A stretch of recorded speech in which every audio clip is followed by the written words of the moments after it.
जीने का बस यही अंदाज रखिए, जीने का बस यही अंदाज रखिए, जो आपको न समझे नज़रअंदाज करिए, जो आपको न समझे नज़रअंदाज करिए। जीत और हार आपकी सोच पर निर्भर है, जीत और हार आपकी सोच पर निर्भर है। मान लें तो हार होगी, ठान लें तो जीत होगी। मान लें तो हार होगी और ठान लें तो जीत होगी। नमस्कार मित्रों, आज के इस 44वें एपिसोड में विज्ञान के कक्षा 8 के कंप्यूटर पाठ में आपका स्वागत है। मित्रों, हम 43वें एपिसोड में ऊर्जा के वैकल्पिक स्रोत के बारे में पढ़ चुके हैं। आगे हम कंप्यूटर के बारे में पढ़ेंगे। जैसा कि नाम से परिचित हैं, कंप्यूटर एक प्रकार का एक संक्षेप शब्द है जिसका full form common operating machine purposely used for technological and educational research होता है। अर्थात कंप्यूटर कम्युनिकेशन अर्थात संचार में इसका बहुत बड़ा महत्व है।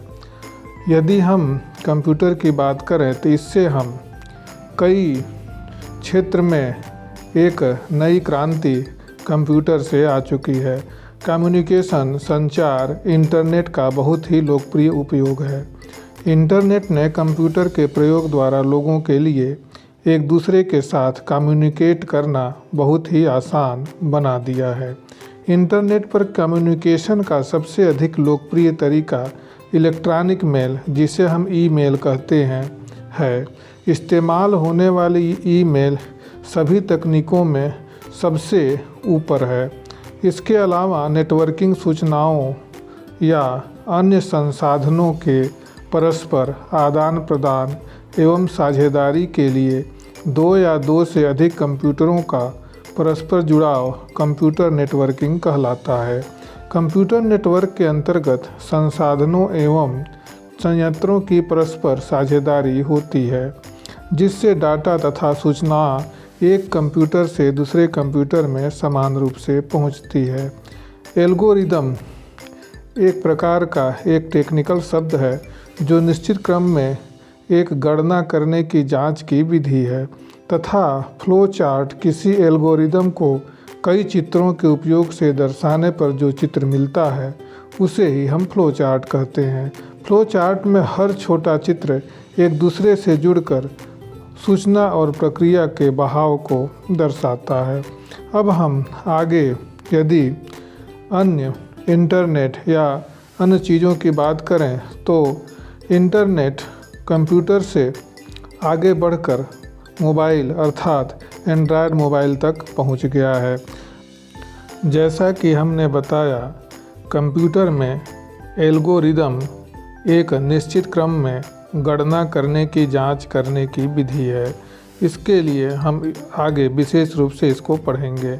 एल्गोरिदम, जिसे हम कलन विधि कहते हैं, यह एक जांच करने की विधि है जिसमें प्रश्न के समाधान हेतु पूर्णतः निर्धारित नियमों एवं उनके आदेशों एवं निर्देशों पर आधारित एक ऐप होता है।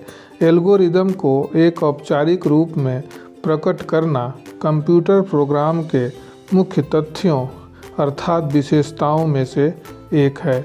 एल्गोरिदम की समीक्षा उनकी जटिलता एवं उपयोगिता के आधार पर भी की जा सकती है, जहां उपयोगिता का निर्धारण क्रम द्वारा किया जाता है।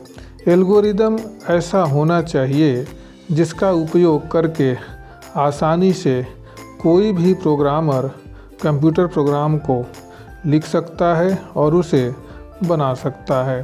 अतः कंप्यूटर में एल्गोरिदम का बहुत बड़ा महत्व है, जिससे हम सामान्य भाषा में कहें तो यह एक प्रकार का प्रोग्राम करने की विधि है जिससे हम संतुलित और नियमित तरीके से कोई भी प्रोग्राम हम बना सकते हैं।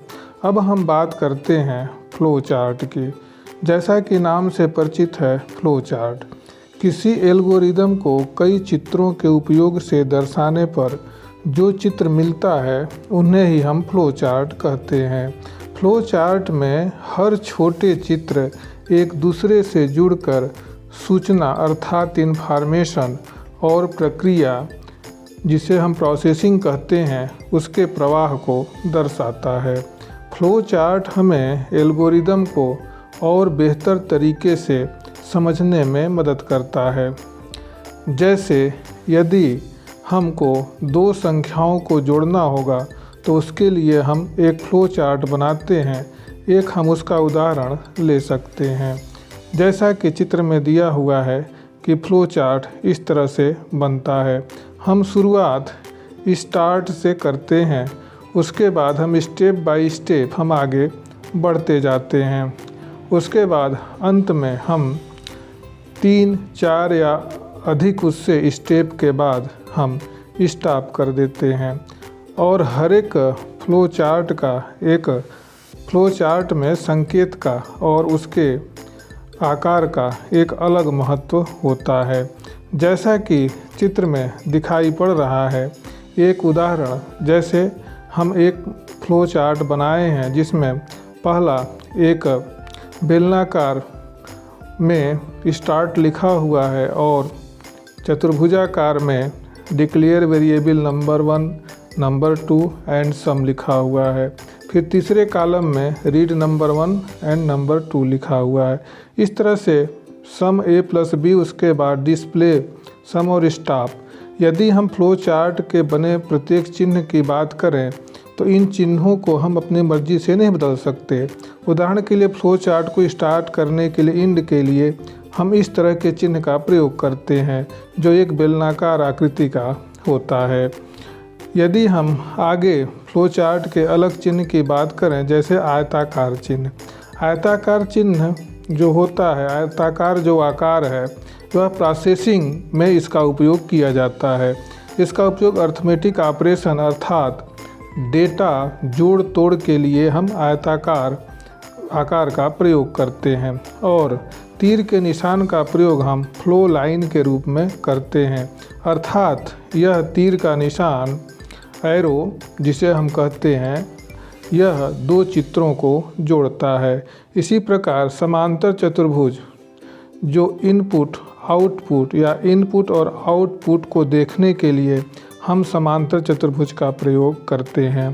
अंत में जो एक प्रकार का चतुर्भुज है, इसे जब किसी फ्लो चार्ट में दो विकल्प होते हैं और हमें सही या गलत की स्थितियों को दिखाना होता है तब हम इसका प्रयोग करते हैं। अब हम नेटवर्किंग की बात करते हैं। डेटा ट्रांसमिशन अर्थात डेटा संचार के लिए सभी कंप्यूटर केबल अथवा वायरलेस के माध्यम से आपस में जुड़े हुए हैं। इस प्रकार जाल की तरह कंप्यूटर के जुड़ने को हम नेटवर्किंग कहते हैं।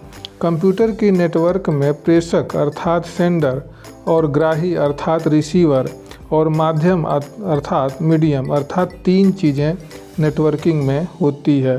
पहला सेंडर, दूसरा रिसीवर और तीसरा मीडियम। अगर हिंदी में कहें तो पहला प्रेषक, दूसरा ग्राही और तीसरा माध्यम।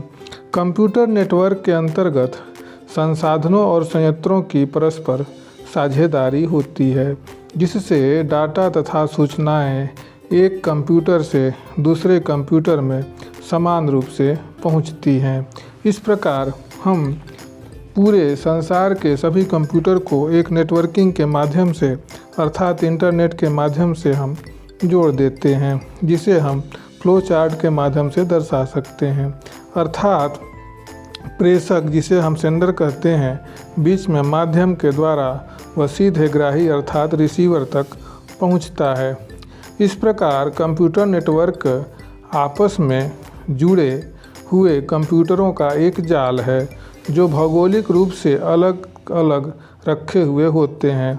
जैसा कि चित्र में दिख रहा है कि प्रेषक मीडियम अर्थात माध्यम से ग्राही तक पहुंचता है और ये माध्यम कंपनियां बड़ी बड़ी मल्टीनेशनल कंपनियां करती हैं। कंप्यूटर नेटवर्किंग को उनकी दूरी के आधार पर दो तरीकों से वर्णन किया जाता है। पहला, लोकल एरिया नेटवर्किंग।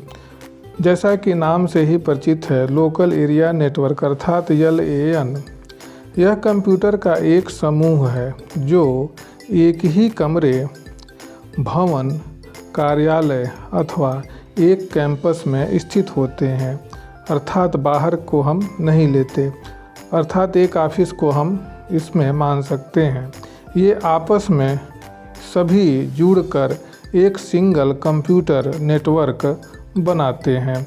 ये कंप्यूटर आपस में ट्विस्टेड केबल या अन्य केबल द्वारा जुड़े हुए होते हैं। इनमें दो कंप्यूटर के बीच की दूरी ज़्यादा नहीं होती है, जिसे हम लोकल एरिया नेटवर्क के माध्यम से उस ऑफिस के या कमरे के या भवन के या कार्यालय के जो एक ही कैंपस में स्थित होते हैं, उन सभी को हम एक केबल के माध्यम से जोड़ सकते हैं, जिसे हम लोकल एरिया नेटवर्किंग कहते हैं। इनका प्रयोग हम अपने ही ऑफिस के सभी सूचनाओं को अपने सभी सहायकों तक पहुंचाने का काम इसके द्वारा करते हैं। हम इन सूचनाओं को अपने क्षेत्र तक ही सीमित रखते हैं, उसे बाहर नहीं भेजते हैं। यह सभी संसाधन नेटवर्किंग यह लोकल एरिया नेटवर्किंग के अंतर्गत आता है।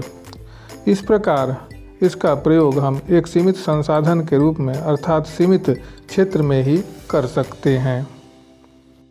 अब हम दूसरे प्रकार के नेटवर्किंग जो विस्तृत क्षेत्र में फैला होता है, जिसे हम वाइड एरिया नेटवर्क अर्थात WAN के नाम से जानते हैं। वाइड एरिया नेटवर्क जैसा कि नाम से ही परिलक्षित होता है कि यह विस्तृत क्षेत्र में फैला हुआ होता है। अर्थात हम कह सकते हैं कि पूरा क्षेत्र, पूरा प्रदेश, देश या कई देश मिल करके इस नेटवर्किंग का लाभ उठाते हैं। अर्थात पूरा संसार इस नेटवर्किंग से जुड़ सकता है। वाइड एरिया नेटवर्क को साधारणतः हम WAN कहते हैं अर्थात WAN।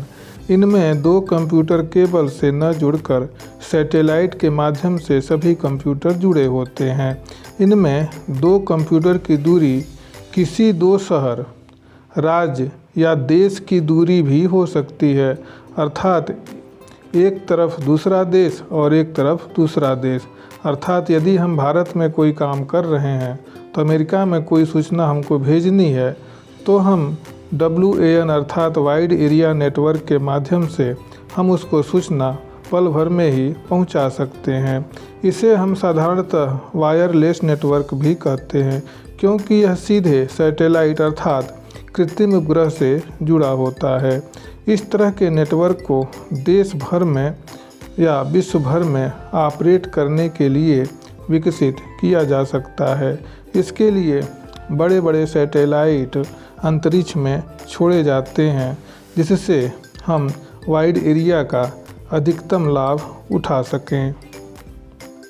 वाइड एरिया नेटवर्क अर्थात WAN में महत्वपूर्ण भूमिका इंटरनेट की होती है, जो पूरे विश्व में सर्वत्र व्याप्त है, जो एक दूसरे से कंप्यूटर, मोबाइल सभी को एक नेटवर्किंग अर्थात सैटेलाइट से जुड़ा होता है। इस प्रकार हम एक प्रकार का पूरी तरह से कह सकते हैं कि यह कंप्यूटरों का और सूचनाओं का एक जाल है, जो हम नेटवर्किंग को वाइड एरिया नेटवर्क के माध्यम से जानते हैं। अर्थात हम इसे किसी भी समय, किसी भी देश में हम कोई भी सूचना पहुंचा सकते हैं, जो पल भर में हमको सूचना प्राप्त हो जाती है। तो मित्रों, आज के इस भाग में बस इतना ही। उम्मीद है कि यह वीडियो आपको पसंद आया होगा। धन्यवाद।